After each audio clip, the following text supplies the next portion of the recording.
আপনি এখন শুনতে পাচ্ছেন আপনার সামনের বাম দিকের স্পিকারটি, অর্থাৎ ফ্রন্ট লেফট। এবার শুনতে পাচ্ছেন আপনার সামনের ডান দিকের স্পিকারটি, অর্থাৎ ফ্রন্ট রাইট। এবার শুনতে পাবেন সামনের সেন্টার চ্যানেলটি, এবং এই চ্যানেল দিয়ে যে কোনো মুভির মূল সংলাপ অর্থাৎ ডায়লগ থ্রো হয়। আমরা শুনছি সেন্টার চ্যানেল। এরপরে আপনি শুনতে পাবেন সাবুফারের গম্ভীর শব্দ।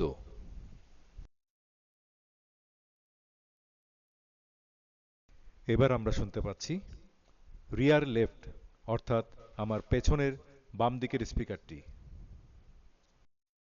এবার আমরা শুনছি রিয়ার রাইট, অর্থাৎ পেছনের ডান দিকের স্পিকারটি।